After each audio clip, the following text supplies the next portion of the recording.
تشریف لائے اور اپنے خطاب سے ہم تمامی سامعین کو نوازے. محبتوں کے ساتھ نعرہ لگا لیں, نعرے تکبیر.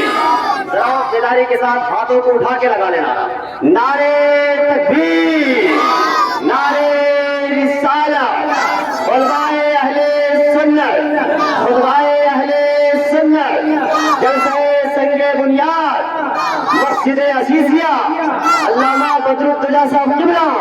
نعرے تکبیر, نعرے رسالت.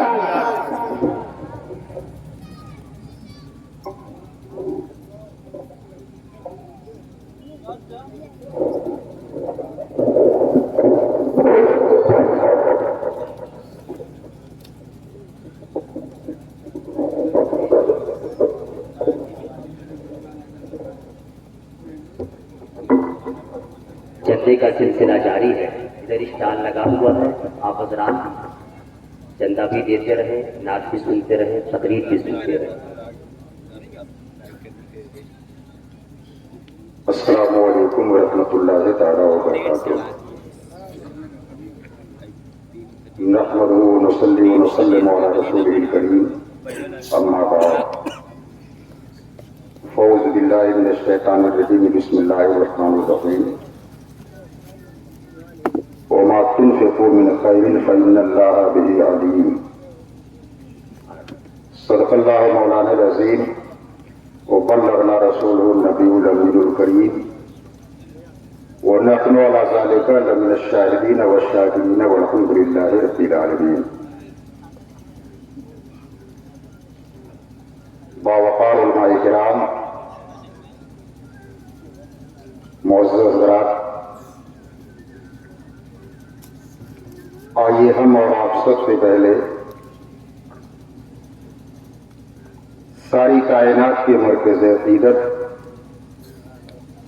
جناب محمد رسول اللہ صلی اللہ تعالی علیہ وسلم کی بارگاہ اقدس میں درود پاک کی نظر پیش کر لیں.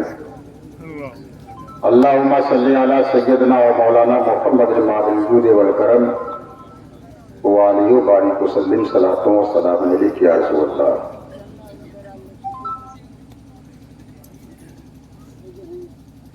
حضرات, آج انصار نگر محلے کا یہ دن یادگار دن ہے. یادگار اس لیے ہے کہ آج بعد نماز عصر یہاں پر ایک اور مسجد عزیزیہ کا سنگ بنیاد رکھا گیا ہے. اس طرح سے مستقبل قریب میں یہاں پر ایک اور مسجد کا اضافہ ہو جائے گا تو یقیناً آج کا دن تاریخی ہے اور یادگار دن ہے. مسجدوں کے مینار, محراب و منبر اس بات کی نشانی ہوتے ہیں کہ یہاں پر مسلمان بستے ہیں, اللہ و رسول کی نام لیوا اس جگہ پر رہتے ہیں. یہاں پر ایک خدا واحد کی عبادت کی جاتی ہے,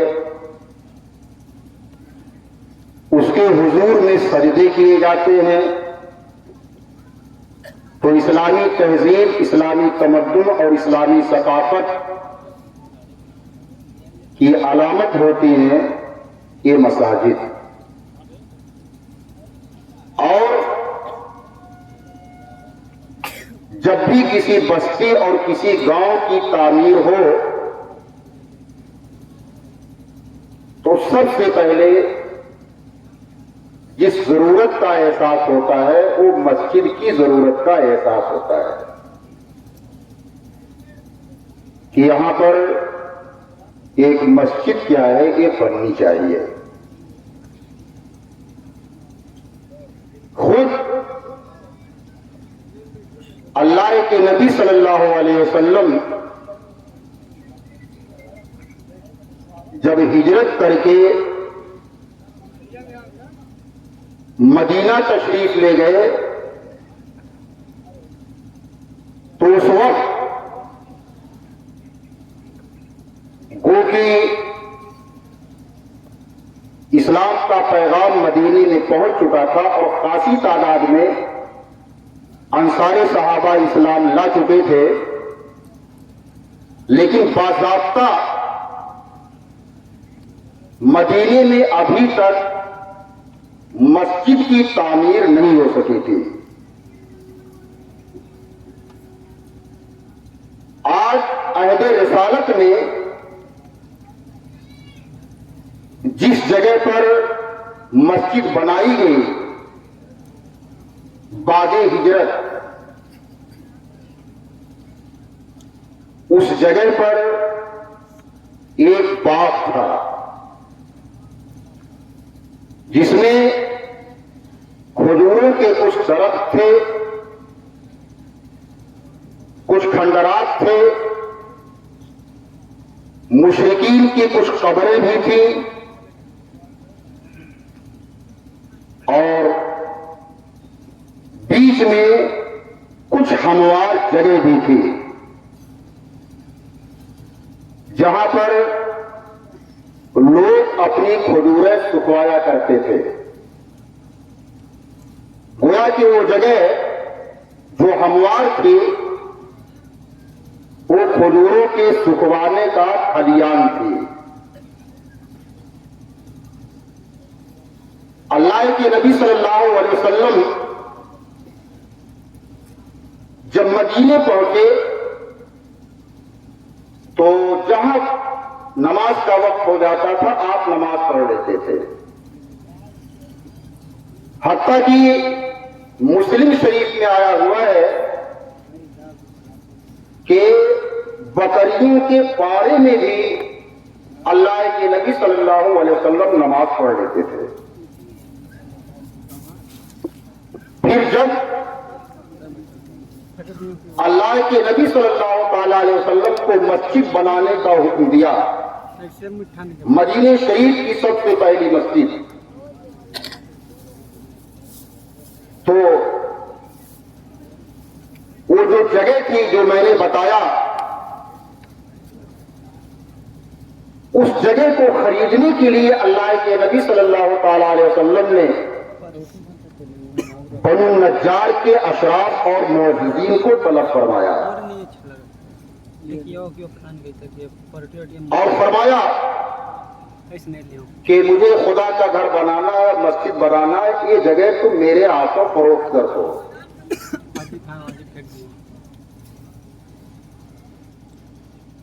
ان حضرات نے عرض کیا یا رسول اللہ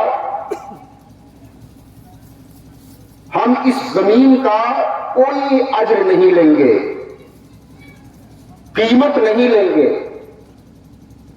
ہم یہ زمین آپ کی خدمت میں ہبہ کر دے رہے ہیں، آپ مسجد بنائیں. اللہ کے نبی صلی اللہ علیہ وسلم نے فرمایا نہیں، میں اس زمین کو یوں ہی نہیں لوں گا، تم قیمت لے لو. مگر ان لوگوں نے قیمت کے لینے سے انکار کر دیا. پھر زمین کے اصل جو مالکان تھے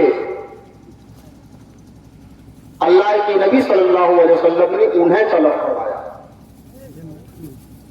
زمین کے اصل مالکان دو یتیم بچے تھے، سعد اور سہیل، جو ابو عمر کے عمر کے فرزند تھے اور حضرت ابو امامہ اسعد بن زرارہ رضی اللہ تعالیٰ عنہ کے کیا ہے ان کی زیر پرورش تھے.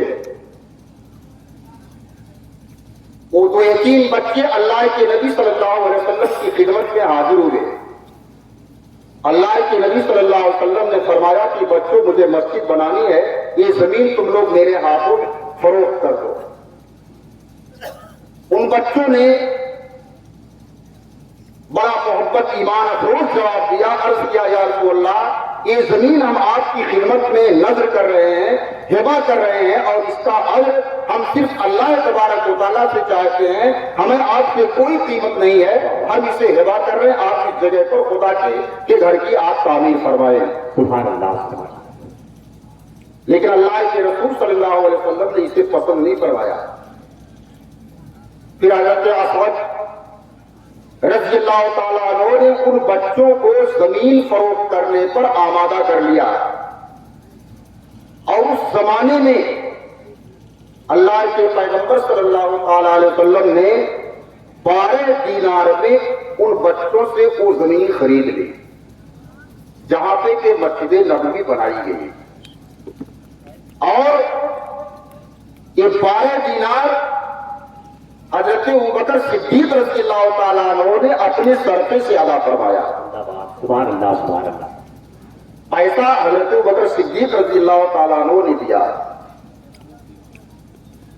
جب زمین کا سودا ہو گیا تو اللہ کے پیغمبر صلی اللہ تعالیٰ علیہ وسلم نے کھجوروں کے درختوں کو کٹوا دیا، مشرکین کی جو قبریں تھیں ان کو کھودوایا، اور جو بچی کچی ہڈیاں تھیں ان کو کسی اور جگہ پہ دبوا دیا، کھنڈرات کو آپ نے برابر کر دیا، اور اس جگہ پر اللہ کے پیغمبر صلی اللہ تعالی علیہ وسلم نے اپنی مسجد کی بنیاد رکھی۔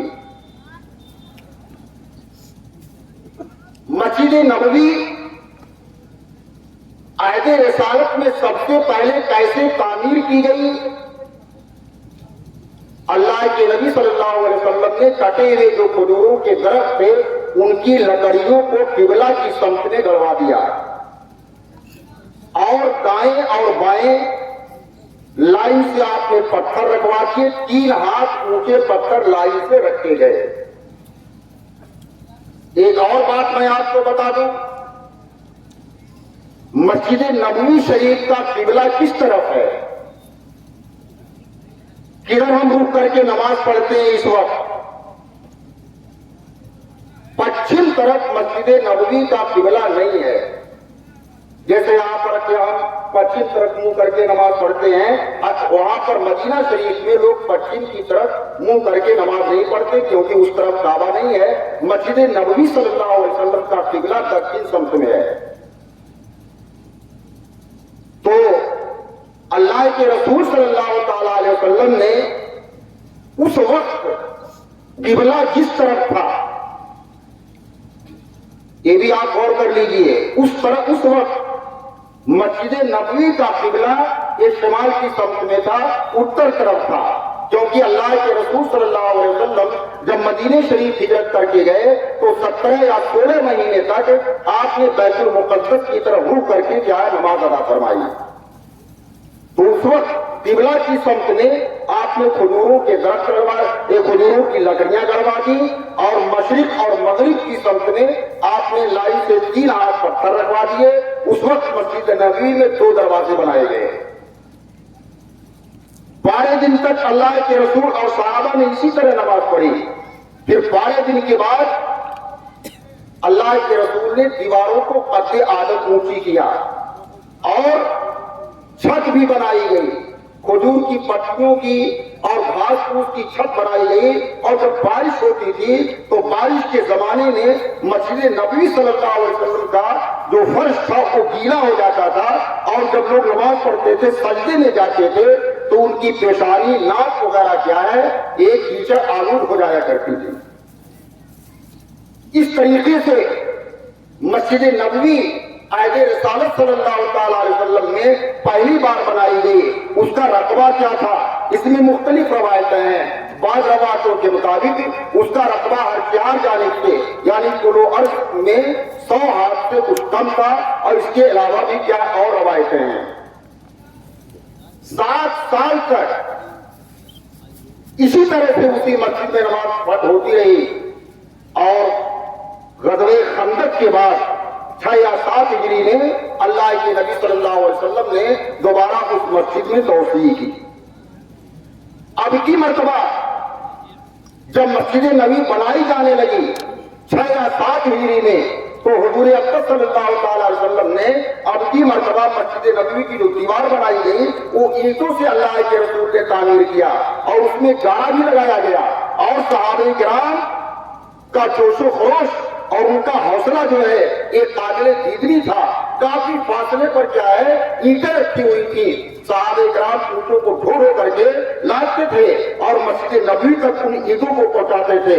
حضرت ابو ہریرہ رضی اللہ تعالیٰ عنہ فرماتے ہیں کہ میں نے اللہ کے پیغمبر صلی اللہ تعالی وسلم کو دیکھا کہ آپ پیٹ پر ایسے ہاتھ رکھے ہوئے اور اس پیٹ پر اینٹوں کو لادے ہوئے سینے تک لادے ہوئے تھے اور ڈھو کر کے اللہ کے رسول اینٹیں خود لا رہے تھے.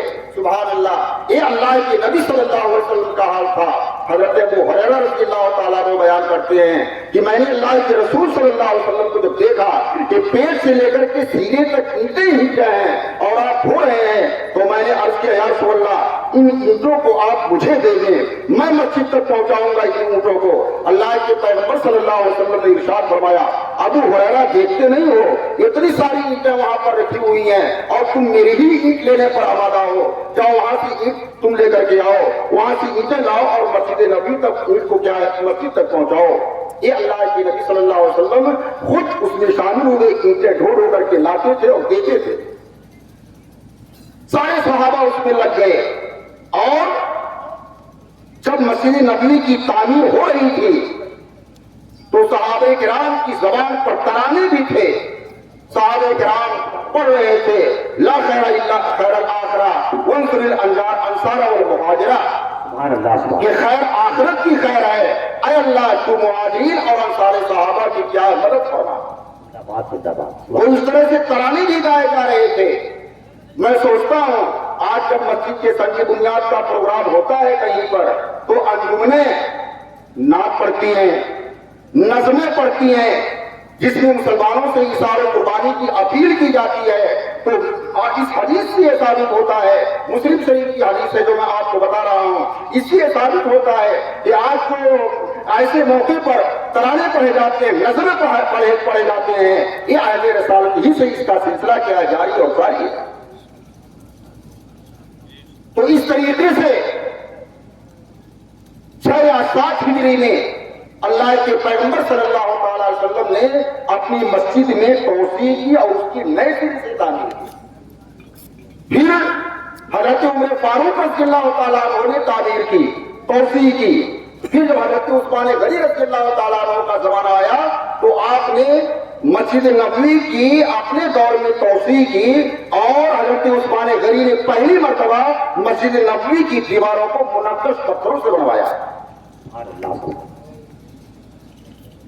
اور اس سے پہلی جو تعمیر توسیع ہوئی عہد رسالت صلی اللہ علیہ وسلم میں تو ایک انصاری صحابی تھے، مسجد نبوی سے متصل ہی ان کی زمین تھی، جو توسیع میں آ رہی تھی ان سے زمین کا سودا ہونے لگا.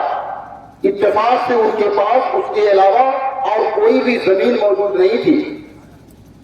حضرت عثمان غنی رضی اللہ تعالیٰ عنہ نے انہیں راضی کیا اور اس زمانے میں 10,000 درہم میں حضرت عثمان غنی رضی اللہ تعالیٰ عنہ نے اس انصاری صحابی کی زمین کو خریدا اور جنت کے درختوں کے بدلے میں اور جنت کے باغات کے بدلے میں اس زمین کو آپ نے مسجد نبوی کے لیے وقف کر دیا جو 10,000 درہم میں آپ نے خریدا تھا. تو عہد رسالت میں اور عہد صحابہ میں جو ایمانی جذبہ تھا لوگوں کے اندر اس کی کوئی مثال نہیں مل سکتی ہے.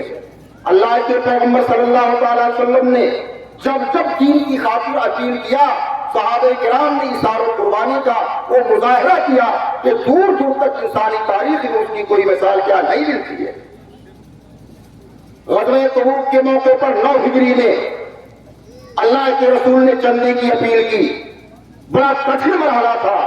قیصر روم ایک بڑا لشکر لے کر مدینے پر حملہ کرنے والا تھا اور وہ زمانہ حجاز میں قحط پڑا ہوا تھا، سخت گرمی اور تپش کا زمانہ تھا. سخت اور تیز و تند ہوائیں بہ رہی تھی، اللہ کے پیغمبر صلی اللہ علیہ وسلم نے صحابہ کرام کے سامنے چلنے کا اعلان فرمایا غزوہ تبوک کے لیے۔ آپ نے بارہا سنا ہوگا، حضرت ابوبکر صدیق رضی اللہ تعالیٰ عنہ گھر گئے اور اپنا سارا اثاثہ لے کر بارگاہ رسالت میں لے کر کھڑے ہو گئے۔ حضرت عمر فاروق رضی اللہ تعالیٰ عنہ نے سوچا کہ جب بھی موقع آتا ہے ابو بکر مجھ پر سبقت لے جاتے ہیں، کبھی بھی میں ان سے آگے نہیں بڑھ سکا، لیکن آج موقع ہے، آج میں ابو بکر سے آگے ضرور بڑھوں گا، سبقت ضرور کروں گا۔ اتفاق سے ان دنوں ان کے گھر میں کافی مال موجود تھا، یہ گھر گئے اور اپنے مال کے 2 حصے کیے، ایک حصے کو گھر پہ رکھ دیا اور ایک حصہ کو لے کر بارگاہ رسالت صلی اللہ علیہ وسلم میں حاضر ہو گئے۔ اللہ کے پیغمبر صلی اللہ علیہ وسلم نے فرمایا عمر کیا لے کے آئے ہو؟ حضرت عمر فاروق نے عرض کیا یا رسول اللہ جو بھی گھر میں مال و اسباب تھے میں نے ان کو 2 حصوں میں تقسیم کر دیا ہے، ایک حصہ بال بچوں کے لیے چھوڑ کر آیا ہوں اور ایک حصہ لے کر میں آپ کی خدمت میں حاضر ہو گیا۔ حضرت ابوبکر صدیق رضی اللہ تعالیٰ عنہ سے اللہ کے رسول نے پوچھا اور کیا یا رسول اللہ جو کچھ گھر میں تھا سب کچھ لے آیا ہوں آپ کی خدمت میں نظر کرنے کے لیے، اور میں اپنے گھر میں اللہ اور رسول کو چھوڑ کر آیا۔ اللہ کے رسول نے فرمایا کہ ابوبکر و عمر کی میں وہی فرق ہے جو ان دونوں کی باتوں میں فرق ہے۔ حضرت عثمان غنی رضی اللہ تعالیٰ عنہ نے ایسے موقع پر اپنی تجوریوں کا خزانہ کھول دیا، 1000 اونٹ، 70 گھوڑے اور 1000 اشرفی فوجیوں کی خدمت کے لیے آپ نے بارگاہ رسالت صلی اللہ علیہ وسلم میں پیش کر دیا۔ حضرت عبد الرحمن بن عوف رضی اللہ تعالیٰ عنہ جو بہت ہی مشہور اور دل قدر صحابی ہیں، یہ اپنے گھر جاتے ہیں، سارے اثاثے کا حساب لگاتے ہیں، 80,000 درہم اس وقت حضرت عبد الرحمن بن ابی بکر حضرت عبد الرحمن بن عوف رضی اللہ تعالیٰ عنہ کے گھر میں موجود تھے۔ 80,000 دینار میں سے 40,000 دینار گھر رکھ دیا بال بچوں کے لیے، اور 40,000 درہم لے کر اللہ کے رسول کی خدمت میں حاضر ہوئے۔ اللہ کے رسول سے عرض کیا یا رسول اللہ میرے پاس کل 80,000 درہم موجود تھے گھر میں، 40,000 تو میں نے گھر رکھ دیا ہے اپنے بال بچوں کی کفالت کے لیے، اور 40,000 درہم لے کر میں آپ کی خدمت میں حاضر ہوا ہوں اور آپ کی خدمت میں ان 40,000 درہموں کو نظر کر رہا ہوں۔ اللہ کے پیغمبر صلی اللہ علیہ وسلم کا دل بھر آیا۔ آپ نے حضرت عبد الرحمن بن عوف رضی اللہ تعالیٰ عنہ کے لیے خصوصی طریقے سے دعا فرمائی، اے اللہ عبد الرحمن بن عوف نے جو مال گھر میں چھوڑا ہے اس میں بھی تو برکت عطا فرما دے، برکت دے دے، اور جو مال یہاں پر لے کر کے آئے ہیں اس میں بھی تو برکت دے۔ اللہ کے پیغمبر صلی اللہ علیہ وسلم کے منہ سے نکلی ہوئی دعا کو اللہ نے قبول فرمایا۔ حضرت عبد الرحمن بن عوف رضی اللہ تعالیٰ عنہ کے گھر میں اتنی برکت ہوئی کہ صحابہ کرام میں رسائے صحابہ بھی ان کا شمار کیا جانے لگا، یہاں تک کہ ام المؤمنین حضرت عائشہ صدیقہ رضی اللہ تعالیٰ عنہ بیان کرتی ہیں کہ حضرت عبد الرحمن بن عوف رضی اللہ تعالیٰ عنہ کا مال تجارت جب شام کی منڈیوں سے اونٹ پر لدے ہوئے مدینے میں پہنچتے تھے تو اونٹوں کے قدموں کی آواز سے اور اس کی چاپ سے مدینے کی فضا گونج جایا کرتی تھی۔